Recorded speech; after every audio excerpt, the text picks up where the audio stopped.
Then another biblical quote, "Be you therefore perfect, lacking nothing." This gets misinterpreted a lot.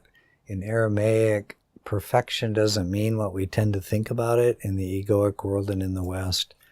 It really refers more to shalu, surrendering and attuning, becoming unstuck, so that there is movement from this deeper union, this deeper flow of spirit. When we are fully flowing from there, although it may take a while to notice it, there's a quality of being that is so different than the life in the egoic world. There is the recognition that there is nothing lacking. Of course there will be support. This is the movement. This is what's carrying me. Duh, of course it'll be supported. That's how reality works. It's not, what am I going to do? Go to Nepal to teach English, but where am I going to live? How do I pay the rent? I've got to figure all these things out. No, you just go to Nepal. You begin the process or the project, and there's a sense of being carried. You don't even have to know how it's going to work.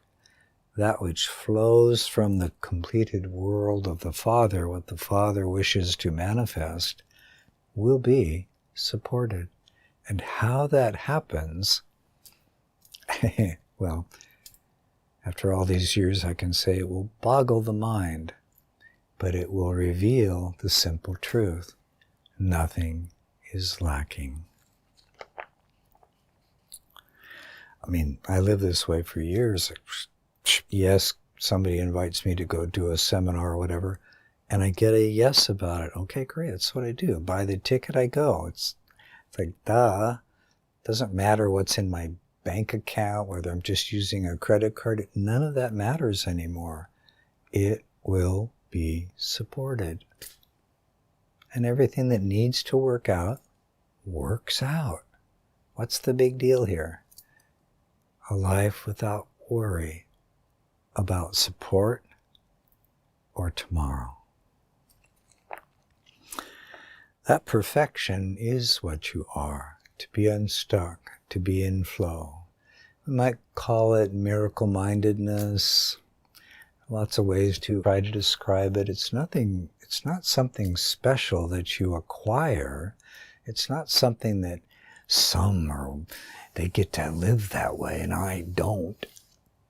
It is inherent in your true, essential you.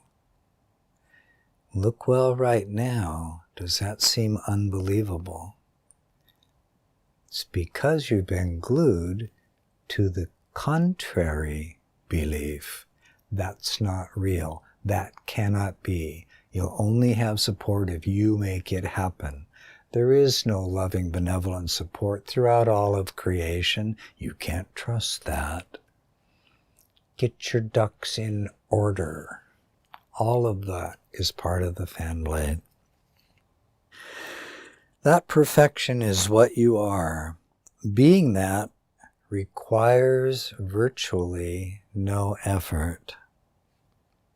Being that requires virtually no effort. Let's all take a breath because, oh boy, does this principle get misused by the ego. Planning a pilgrimage for Israel, once the idea is born and shown, takes a lot of energy. There is complexity of details for months to take care of. So what? It just flows.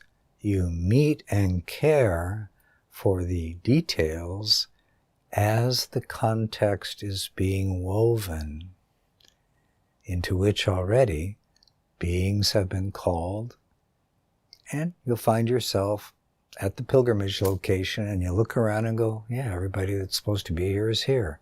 And those that aren't supposed to be here aren't. This doesn't take any thought or effort. Things happen in ways you couldn't have imagined, and you do have this feeling that it's all being cared for. We're just simply caretaking the unfolding, but we're not making or efforting to make it happen. And this is the quality of life lived in the kingdom. It's more like you get to observe how God, law of reality, orchestrates and unfolds things. It's like, wow, look at that. Oh, okay. Thank you. You go to sleep. You already know this is not taking any effort. I'm already surrendered, and this is what that one is using me for now.